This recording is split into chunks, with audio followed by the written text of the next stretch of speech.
Before I start, I will say that Marhaban America and Marhaban Israel. And I start is Bismillahir Rahmanir Rahim. আজ আমরা অনেক গমগীন আছি, আজ আমরা অনেক দুঃখিত আছি, আমাদের দিল পাড়া পাড়া আছে এবং আমরা খুবই গমগীন আছি। কিন্তু এটাকে আমাদের কমজোরি ভেবে নেবেন না। আজ আমরা হয়তো অসহায়,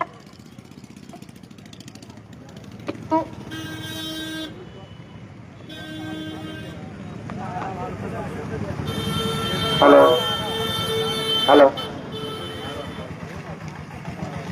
কিন্তু এটা আমাদেরকে কমজোরি ভেবে নেবেন না, কারণ আমরা আগেও যতটা শক্তিশালী ছিলাম এখনো ততটাই আছি। না আমরা কখনো কমজোর ছিলাম, আর না কমজোর আছি, আর না আমরা কখনো কমজোর হব। ইমাম খামেনি আলাইহিস সালামকে এবং এই ইসরায়েল ও আমেরিকা অনেক ধোঁকা দিয়ে ইমাম খামেনি সাহেবকে হত্যা করেছে, শহীদ করেছে। কিন্তু তারা জানে না যে আমাদের লিডারকে শহীদ করলে আমরা কমজোর হয়ে যাই না, আমরা হুসাইনি আছি। যদি আমাদেরকে শেষই করতে হয় তো আমাদের মাকসাদকে শেষ করতে হবে। আর এই মাকসাদ ও মাকসাদ আছে যা কখনো শেষ হওয়ার নয়। কারণ যদি আমাদেরকে মেরে ফেলার কারণে, আমাদেরকে শহীদ করার কারণে, আমাদেরকে হত্যা করার কারণে যদি শিয়ারা কমজোর হয়ে যেত, শেষ হয়ে যেত, তাহলে কারবালার পরে আর কোনো শিয়া বাঁচতই না। কিন্তু আমরা জানি যে এটা আমাদের কমজোরি নয়। কারবালায় মাওলা হুসাইন আলাইহিস সালামের পুরো পরিবারকে শহীদ করে দেওয়ার পরেও মাওলা হুসাইন আলাইহিস সালামের পরিবারের নারীরা, মহিলারা এই মাকসাদকে আগে বাড়িয়েছে। আজ আমরা নারীরা ও মহিলারা এখানে সেই পেগাম দিতে এসেছি যে হয়তো আমাদের পরিবারের পুরুষদেরকে শহীদ করে দিতে পারে, কিন্তু আমাদের ভিতরে মায়েরা আছে, ফিউচার মায়েরা আছে, যারা তাদের সন্তানকে এমন ভাবে পরবরিশ করতে পারি যেমন ভাবে আয়াতুল্লাহ খামেনাই সাহেব ছিলেন। আমরা আমাদের পরিবার থেকে এক এক খামেনাই সাহেবকে জন্ম দিতে পারি ও বড় করতে পারি। এটাই আমাদের পেগাম আছে এই দুনিয়ার উদ্দেশ্যে। আর হয়তো দুনিয়াবাসী এটা ভাবছে যে এটা শিয়াদের যুদ্ধ আছে, এটা ইরানের যুদ্ধ আছে, এটা ইরান বনাম ইসরায়েল ও আমেরিকা আছে।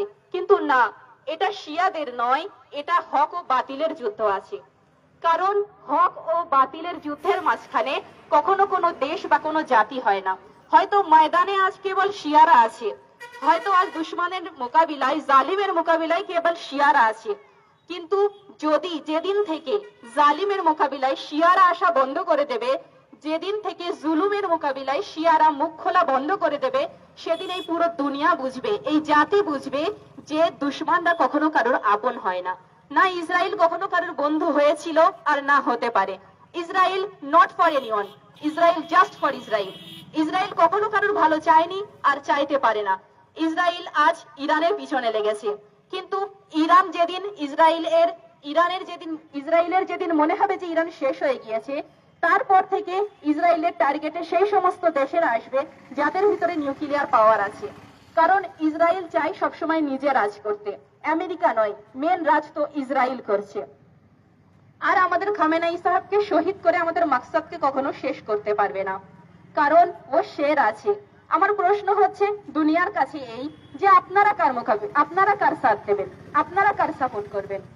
কারণ ইরান ও খামেনাই সাহেবকে দেখুন না, দেখেন এটা যে হক আর বাতিল কে আছে। এফস্টিন ফাইল যখন থেকে সামনে এসেছে তখন থেকে কারোর কিছু বলার নেই, সবাই সবটা জানেন আর সবাই সবটা বুঝে গিয়েছে যে অ্যাকচুয়ালি আসল ডিমান্ড কারা আছে, ইরান না আমেরিকা। সেই সমস্ত জালিমরা যাদের নাম এফস্টিন ফাইলে এসেছে তাদের সাথ দেবেন, নাকি ওই সমস্ত মজলুমদের সাথ দেবেন যারা জালিমদের মোকাবিলায় নিজের মাথা কাটানো পছন্দ করেছে কিন্তু কখনো মাথা নত করা পছন্দ করেনি?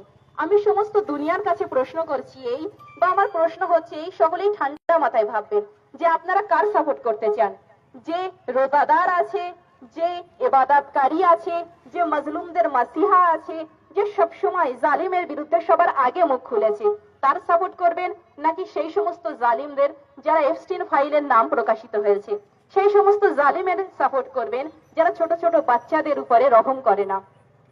সেই সমস্ত জালিম আছে যারা ছোট ছোট বাচ্চাদেরকে রেপ করেছে এবং তাদেরকে খেয়েও ফেলেছে, এটা সকলেই জানেন, কিন্তু কারোর মুখ খোলার সাহস নেই। কেবল ইরানই আজ জালিমের মোকাবিলায় আছে। তো আমি সকলের কাছে এই বলবো যে সকলে মিলে, এটা শুধু শিয়াদের বা মুসলমানদের ভাববেন না, সকলে মিলে জালিমের বিরুদ্ধে রুখে দাঁড়ান। কারণ এই জালিম কখনো কারোর ছিল না, বা এই জালিম কখনো কারোর বন্ধু হয়নি। আজ আমরা আছি, কাল আপনারাও টার্গেটে থাকবেন। সকলে মিলে জালিমের বিরুদ্ধে এক হন, এই পেগাম আছে।